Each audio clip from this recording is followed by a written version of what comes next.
Good morning everyone. Today we will study chapter 9 Movement in Animals. In this chapter we will study movement in animals. We will also study movement in human beings, and then we will study bones, muscles and cartilage in detail, and lastly we will study X-rays. Let's start.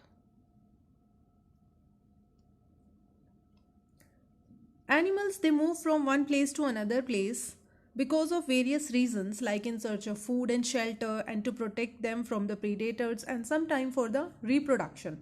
So movement is very important. The movement, it depends on the body structure of the animals. Let's see how. All animals, they do not have bones to support their body movements. Depending on the presence or absence of a backbone, animals have been grouped into two categories, that are vertebrates and invertebrates. Animals that do not have a backbone, they are called invertebrates. Examples are earthworm, cockroach, etc. And the animals that have a backbone, they are called vertebrates. Example, human beings, cat, dog, fish and snake. Most vertebrates, they have an internal skeleton. Internal skeleton means a framework that is made up of bones, cartilage or both. Bones and cartilage we will study in detail in the upcoming slides. Movement in animals, it can be of two types. One is seen as in case of plants. Plants, they remain in the same place. They cannot move from one place to another. They can only move their body parts. For example, leaves, stems. They can only move their body parts, but they cannot move from one place to another place. This is called as movement.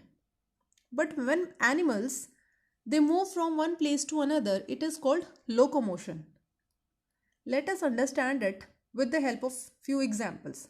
For example, one person is going from school to home. So, in this case, the person is moving from one place to another. So, this is the example of locomotion. But the other case is of a person where the person is sitting and working on the laptop. So, the person is sitting at one place, but he is working on the computer, or we can say laptop. In such case, only his fingers are moving, but he is not moving from one place to another. So, it is the case of movement, where the person is not moving from one place to another, only the parts of the body are moving. I hope the difference between movement and locomotion is clear. The way the animals, they move is called their gait. The presence or absence of a backbone, it affects the gait of animals. Let us study the movements in the animals in detail one by one. Firstly, we will see the movement in earthworm. Earthworms have neither an internal skeleton system nor any limbs. Earthworms, they do not have bones. They move only with the help of the muscles. Earthworms, they can move because of the special muscles and the hair-like structures called setae. As you can see here, these small hair-like structures that are present below their body, they are known as setae.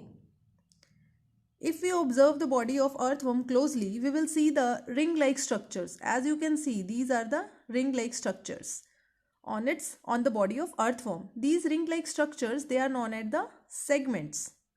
So we can say the body of the earthworm, it is divided into the many segments.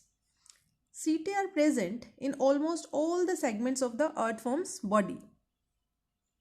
Setae, they are attached to the muscles that are present on the body wall. The setae that are present below the body of the earthworm, these hair-like structures, they are attached to the muscles of the earthworm. Earthworms move by crawling. First, the earthworm, it fixes the rear part. Rear part means the back part. And it extends the front part of its body. It happens because the muscles in those regions, they relax.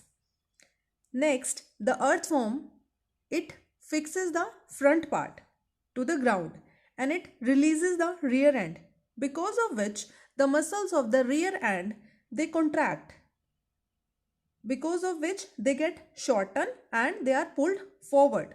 So because of these kinds of alternate contraction and relaxation of the muscles, the earthworm moves slowly. It moves slowly forward. And while moving, the earthworm, it also secretes a slimy substance which helps in the easy movement of the earthworms. Now we will see the movement in the snails. Snails are known for their slow movements. You can see in this picture, there is a hard rounded structure on the top of the snail. It is known as shell. And this shell, it is not made up of the bones.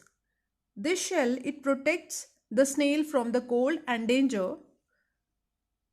Now the question comes, how the snail moves? Snail moves with the help of the thick foot. You can see this is the thick foot. The thick foot of the snails, it is made up of strong muscles. And the body of the snail, it consists of a head and it contains two tentacles. These are the tentacles. On the tips of the tentacles, eyes remain present. And the body also consists of one long muscular foot. And this muscular foot, we know that it consists of the strong muscles. The snails, they move smoothly along the ground using their foot. And the muscles of the foot, they move like a wave. As the snail moves forward, it leaves a mucus trail, as you can see here. The mucus that is released by the snail, it makes the movement easy and it also prevents the snail from the injury. I hope the movement in snail is clear. The snail moves with the help of the thick foot, which is made up of the strong muscles, and the muscles of the foot, they move like a wave. Now we will see movement in cockroach. Cockroach, they can walk, they can climb and fly. Cockroach has no bones, but it has an external skeleton which protects the body of cockroach. It is the backside view of the cockroach. A cockroach has 6 jointed legs. Let's see. These are the 6 jointed legs of the cockroach, and cockroach has 2 pairs of wings. Cockroach, they can walk and climb with the help of the legs and legs muscles, but they fly short distances with the help of their wings and the wings muscles. So this was all about the movement in the cockroaches.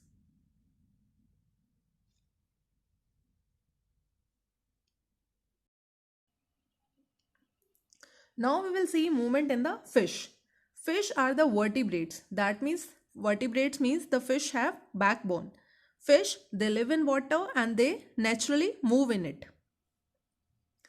The fish, they have a special kind of a body shape which is known as streamlined body shape. Fish have a streamlined body.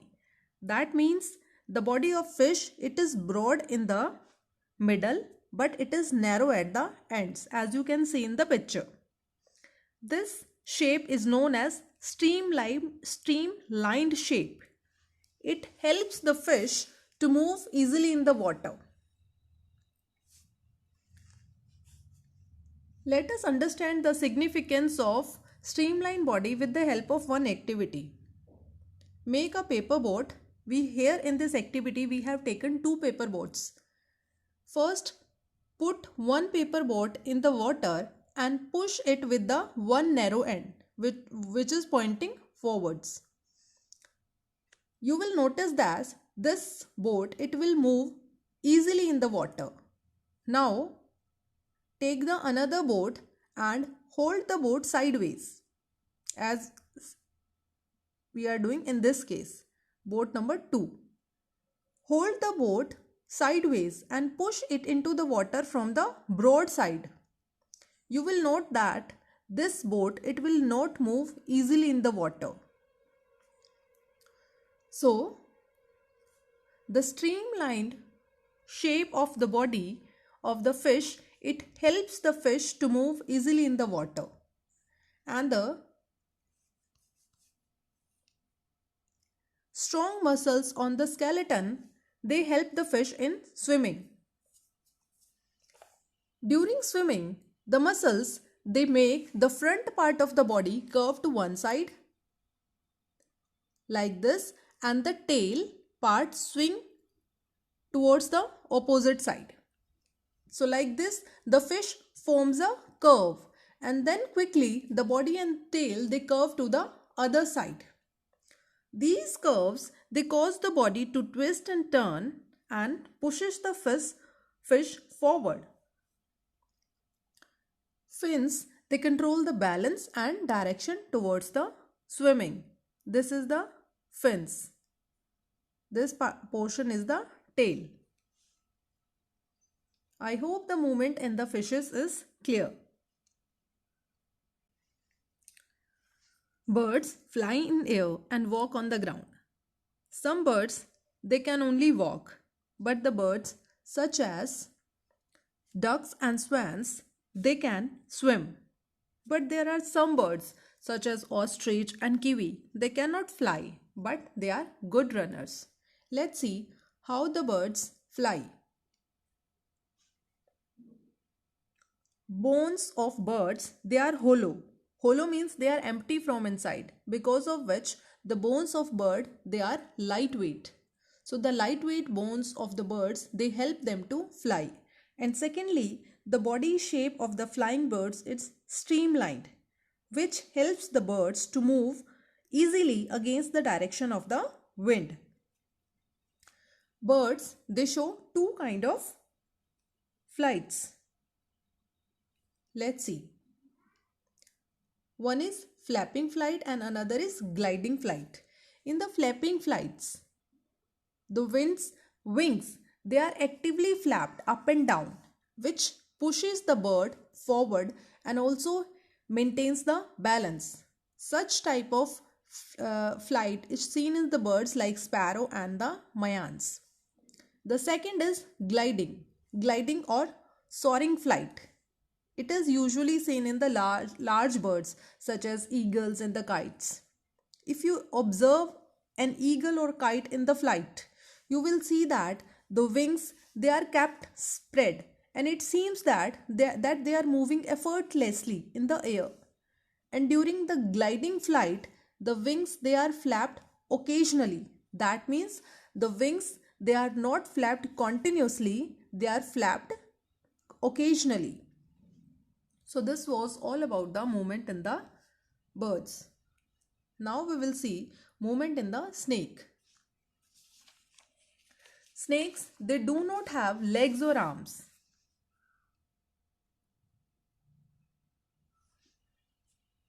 They have long backbone.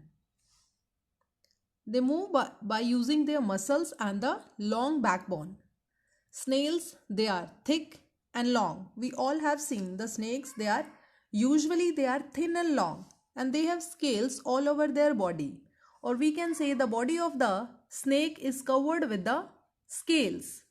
The scales it protects the snakes from the predators. The snakes have strong muscles attached to their ribs, skin and the backbone. In case of the snakes, the ribs they are not attached to the chest bone, as it happens in case of the humans. In humans, the ribs are attached to the chest bone, but in case of snakes, the ribs they are not attached to the chest bone. The ribs are free, so they help in movement. Snakes, we know that the snakes they slither and they move in zigzag manner. The free ends of the ribs it acts like limbs. Limbs means the legs or arms. So the free ends of the ribs they acts like limbs to hold on the surface, and the repeated contraction and relaxation of the muscle helps the snake move. So, and if you might have observed that snake they move smoothly on the rough surfaces. They do not move comfortably on the smooth surfaces. Snakes they move comfortably on the rough surfaces.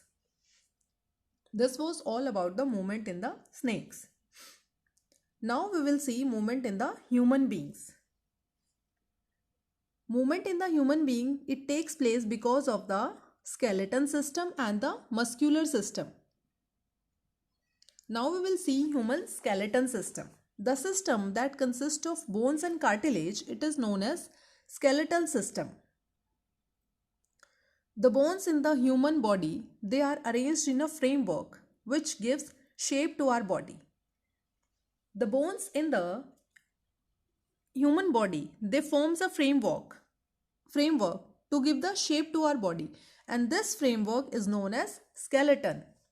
Bones are the hard part of the skeleton and the cartilage is the soft part of the skeleton. The skeleton system is very important because it provides the basic support to our body, and it also protects the soft internal organs like lungs, heart. So the skeleton system, it is very important. Let us study about the bones in detail. The bones are present almost in the every part of our body.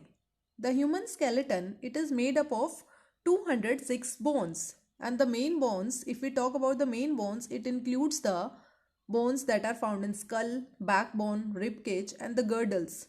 There are two types of girdles, shoulder girdle and the hip girdle. Shoulder girdle, it connects the upper limbs to the axial skeletal system. This skeletal system is known as axial skeleton system. And the hip girdle, it connects the legs to the axial skeleton system. Now we will study about the skull. Skull is the bony structure present in the head. The skull is hard and fixed structure because the joints in the skull, they are immovable joints. The upper part of the skull, this part, it consists of 8 bones, and the front part, it consists of the 14 bones. The upper jaw is immovable. That means it is fixed. It cannot move. While the lower jaw, it is movable. And the teeth are fixed to the jaw bone. Now let us see what are the functions of the skull. Skull, it encloses the brain. It is very hard part. It protects the brain from the injury. Eye sockets, these round portion you can see here, the eye sockets of the skull, it provides support and protection to the eyes. And the lower jaw bone, it enables the chewing of the food and it also helps in talking. So the skull is very important part of human skeleton system. Now we will see backbone. Backbone is also very important. Backbone, it is also known as spine. It is attached to the base of the skull, and it is found in the back of the body. The backbone, it is made up of 33 small bones, and these small bones, they are known as vertebrae. If we see the backbone from the side, it seems curved.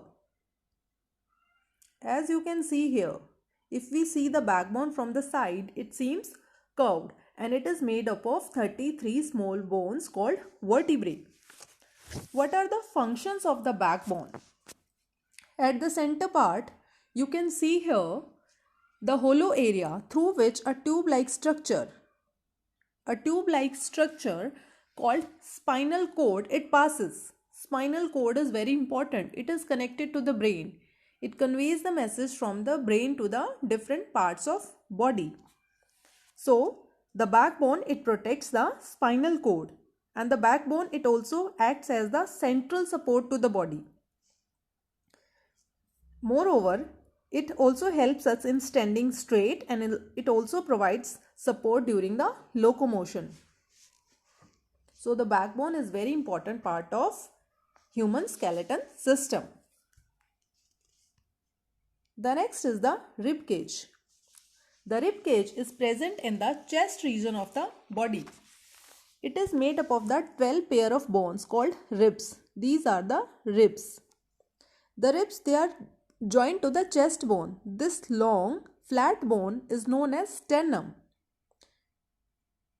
The rib cage, it forms a cage-like structure and it connects the chest bone to the backbone. The last two pair of the ribs, they are free. That means they are not attached to the chest bone. So they are known as floating ribs. What are the functions of the rib cage? It protects the soft internal organs like lungs, heart and major blood vessels. It also holds the muscle that help in the breathing. So rib cages performs very important functions in our body. Now we will see the bones of limbs. What are limbs? There are two pair of limbs. Arms are known as forelimbs and the legs are known as hind limbs. Forelimbs, that means arms, they have long. Now we will see the bones present in the forelimbs.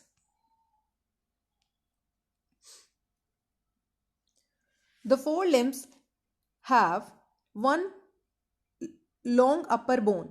But before that, let me tell you, each forelimb consists of 30 bones. As you can see here, this is the forelimb and each forelimb consists of 30 bones.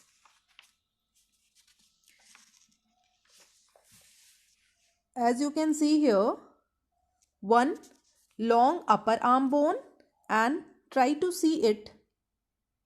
There are two lower arm bones and 8 bones are present in the wrist, 5 bones remain present in palm and 14 bones are present in the finger. So each forelimb consists of 30 bones. The upper arm bones, they are connected to the collarbone. This is the collarbone. The upper arm bones, they are connected to collarbones and shoulder blades.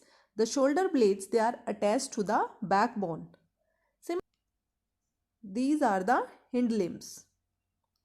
As you can see here, each hind limb, it have one long thigh bone and 2 lower leg bones. Here you can see there are 2 lower leg bones. There are 7 ankle bones, 5 bones of the foot and 14 bones present in the toes. The thigh bones, they are connected to the hip girdle. The thigh bone, it is connected to the hip girdle and the knee is found between the thigh and the leg bones. This portion is the knee. So, knee is found between the thigh and the leg bones. This is the thigh bone. Let me show you again. This is the thigh bone. Thigh bone is also known as femur. It is the longest and the strongest bone in our body. And the tibia, that is present in the, that is one of the bones in the lower leg. It is very strong to support the body weight. Now we will see the functions of the limbs. The forelimbs, they help in performing several functions such as holding, lifting and gripping. Hind limbs help to bear the weight of the body at rest. It also helps to bear the weight of the body during the movement of body from one place to other. Several muscles, they are attached to the bones of the limbs which helps in the movement. So the limbs, they are very important part. They help in the various kinds of movement. Now after studying the bones in detail, now we will see what are the joints. In the human bodies, one bone is connected to the other bone with the help of the joints, and the joints, they allow the free movement of the body. Joints are the places where 2 or more bones meet. We can bend or move our body only at those points where the bones meet. Or we can say the movements are possible only at the joints. Each joints, they have the specific properties depending on which the joints have been classified into the various categories. Let us study. First is immovable joints. As it is clear from the name, immovable. So these joints, they do not allow movement. These are also known as fixed joints because no movement is allowed. They are found at the places where the protection is the main function of the bones. For example, bones of the skull, they are immovable and the skull provide the protection to the brain. Next is the slightly movable joints. Such kind of joints, they allow the limited movements and they are present where the bones are joined by the cartilages. For example, joints of the backbone, because we can bend our back to some extent. So, in slightly movable joints, only limited movement is allowed. We can make movements, but we cannot freely move. Freely movable joints. Such joints, they allow free movement in one or more directions. Their function is to allow the body to perform various kinds of movements, and there are of four major types of these freely movable joints. Let us study them in detail one by one. First is the ball and socket joint. As you can see here, in such kind of joints, one end of the bone, it looks like a ball and it freely fits into a socket of another bone. It is clear from the name. Here the one end of bone, it looks like a ball and it freely fits into a socket of the another bone. Because the shape of the ball is spherical, so there is total flexibility. Because of this ball and socket joint, our arms, they can rotate completely. Ball and socket joint, they allow movement in all direction. Or we can say the range of movement of this type of joint is 360 degrees, because such joints, they allow movement in all directions. And these joints are present in the shoulders and in hips.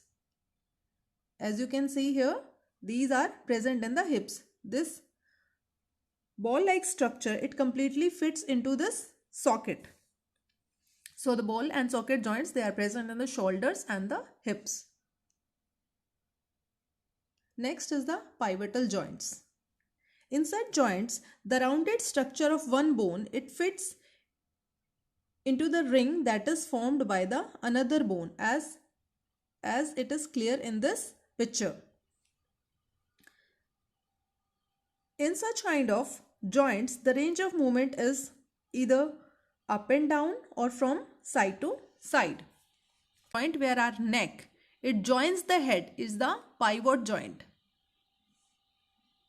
So we know that we can turn our neck either from left or to right, or we can move our neck to up and down, but we can rotate our neck completely. Next is the hinge joint. For understanding the hinge joint, think of an scenario when you can open a door. Okay, you can open the door either this way or this way, or you can move it at an angle. Let's say maximum angle is this much. It cannot move after this point. So the door can only move from here to here. So the hinge joints, they allow only back and forth movement, and such kind of joints, they are present in the knees and the elbows, and such kind of joints, they only allow the back and forth movement like this. Next is the gliding joints. In the gliding joints, the two flattened bones are involved, and the movement is possible when the one bone slips over the another bone. As you can see, these joints, they are present in the wrist and the ankle. Here you can see the bones are very closely packed.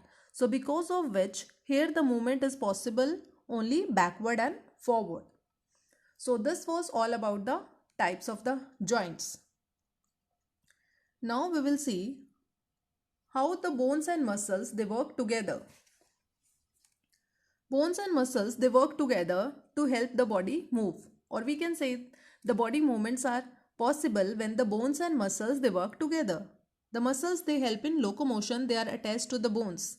But some muscles, they work alone. The muscles contract and relax to bring about the movement.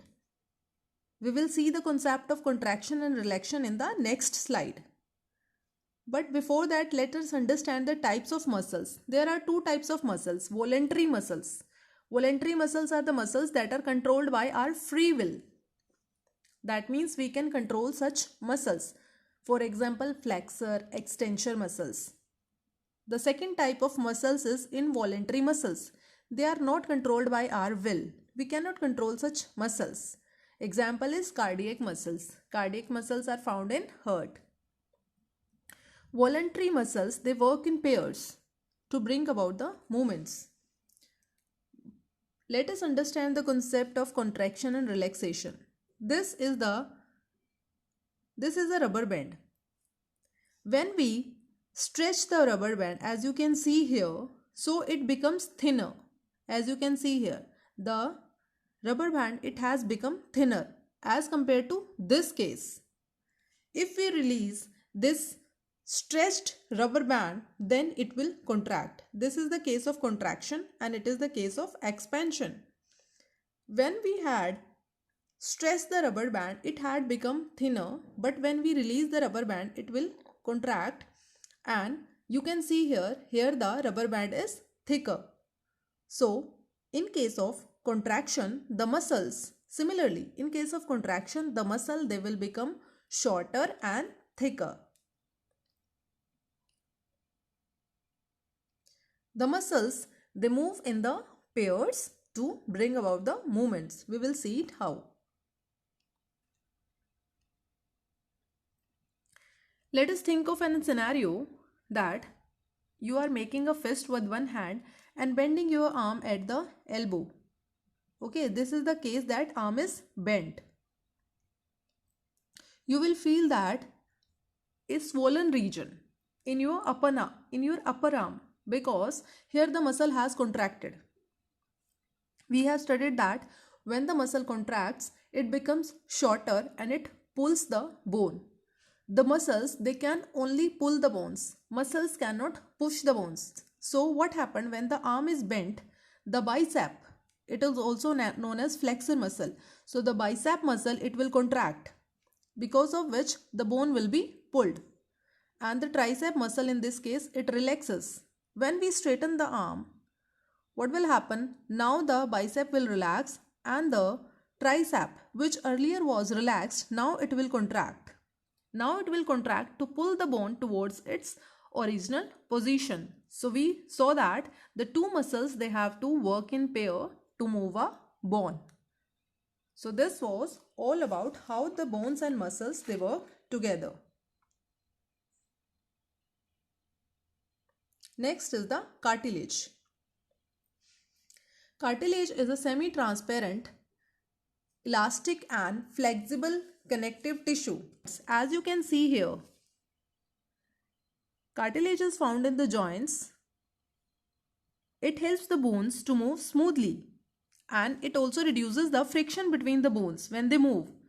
So it prevents the damage to the bones, because of which it also known as shock absorber.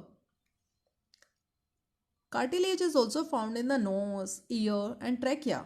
As you can see here, if you touch this part of the nose and the upper part of the ear, you will find that this part, it is neither very hard and neither so soft. This part is the cartilage, and this cartilage is also found in the movable joints, as we saw in this figure, and the cartilage is also found in the walls of the windpipe.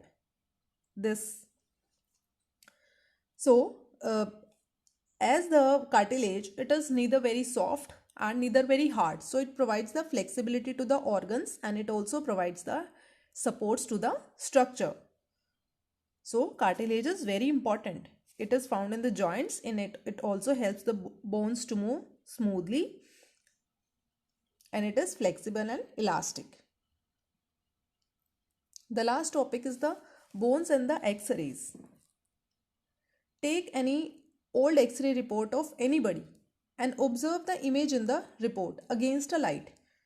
What you will see?